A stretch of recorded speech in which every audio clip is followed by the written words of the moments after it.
Welcome back. Okay, let me tell you something most people still don't fully understand.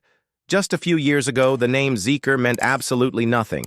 Zero emotional value, zero history, zero trust. And now, it's one of the most talked about premium car brands in China and slowly, quietly, across the world. That alone is wild. But here's the part that should make you pause. This company isn't even 5 years old, and it already has almost a dozen models. Sedans, luxury crossovers, flagships, every major segment covered. And no, this isn't fake hype, because hype disappears fast. What Zeekr built is something more dangerous: credibility, solid build quality, advanced tech that actually works, high safety standards, interiors that feel properly premium, and prices that make traditional luxury brands uncomfortable. That balance? That's how you steal buyers quietly. For a long time, Zeekr had one clear identity: electric cars only, and honestly, that was enough. But then 2025 happened. The Zeekr 9X dropped, and everything changed. That car sent a message. We're not just good at EVs, we can do hybrids, powerful ones, complicated ones, proper flagship-level machines. And the market listened.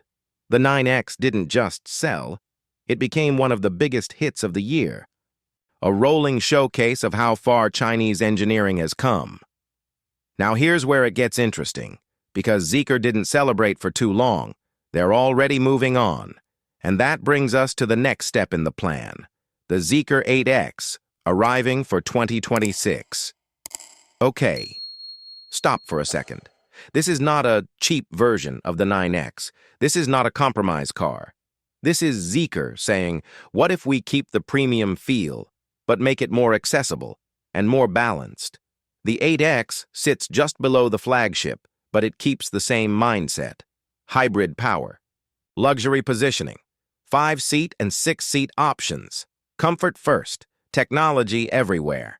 And even though official details are still limited, one thing is already clear: this car was designed, not rushed. Now let's talk about who's actually behind Zeekr, because this part matters more than people admit. Yes, Geely is the backbone, but there's also Volvo, and not just in name. Zeekr's design headquarters are in Gothenburg, Sweden, and the man shaping the brand's visual identity? Legendary designer Stefan Zeloff. That Scandinavian influence shows immediately. At first glance, yeah, some people will say, this just looks like a smaller 9X, and they're not completely wrong.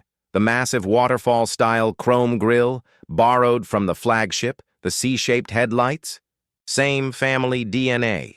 And those headlights don't just look aggressive, they can literally project animations onto the road. That's not gimmicky. That's confidence.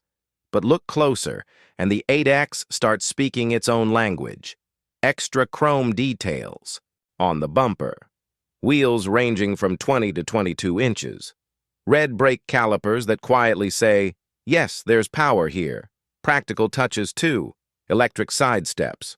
Normal door handles, not weird flush experiments.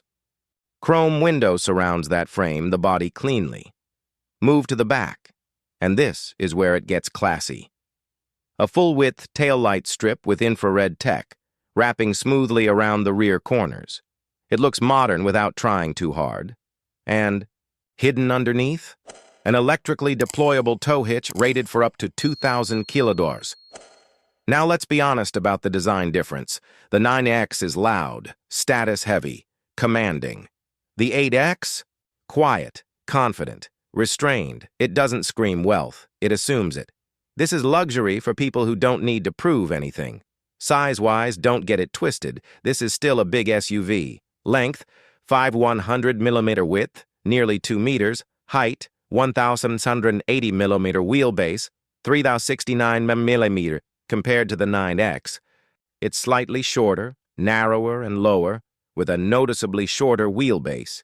In other words, easier to live with, easier to drive, still very much premium. Ground clearance hasn't been officially announced yet, but let's be real. This is Zeekr air suspension with adjustable dampers. Almost guaranteed. Ride comfort and handling are already brand trademarks. Curb weight will land somewhere between 2,660 and 2,020 kilos, depending on configuration and battery size. Now let's talk about what everyone really cares about: power. The Zeekr 8X sits on the same CS platform as the 9X and uses a plug-in hybrid system. Up front, a 2.0-liter turbocharged gasoline engine producing 279 horsepower. It can drive the front wheels or act as a generator, flexible, smart, efficient. Electric motors? Zeekr hasn't officially confirmed them yet, but Chinese media leaks suggest something wild. The top version may use 3 electric motors. Combined output, up to 1,281 horsepower. Yeah. Read that again. If that's true, we're talking 0 to 100 km/h in under 3 seconds. Top speed around 220 km/h. That's not quick for an SUV. That's embarrassing sports cars territory. Battery tech is equally serious. Developed with CATL and Geely, battery options include 55.1 kWh, 70 kWh, and yes, 6C fast charging. Pure electric range between 256 and 328 km WLTC. That's enough for daily driving without touching fuel. Now, the interior, Zeekr, is keeping it mostly under wraps, but expectations are already sky high. 2-row 5-seat version, 3-row 6-seat version. Design language expected to closely follow the 9X, huge screens, premium materials, smart cabin features, high-end sound. System with active noise cancellation and dozens of speakers. Basically, if you expect luxury, you won't be disappointed. Launch timing, first quarter of the year. Pricing, not official yet, but Chinese media estimates, $50,000 to $72,000. That's the key, because this car sits below the flagship, but still feels complete. So let's clear something up. The Zeekr 8X is not a scaled-down 9X. It's its own thing. Calmer, more mature, less flashy, still premium, a car designed for people who want luxury without noise, technology without gimmicks, and performance without drama. And honestly, it feels like another reminder that Chinese brands aren't learning anymore. They've already learned. They're executing this. Might not be the loudest release, but it could be one of the most important ones. And yeah, that wraps up today's deep dive. But trust me, there's a lot more coming. If you enjoyed this breakdown, you already know what to do. Yeah. Like and subscribe. Until next time, drive safe, enjoy the road, and make every journey worth remembering. Thanks for watching.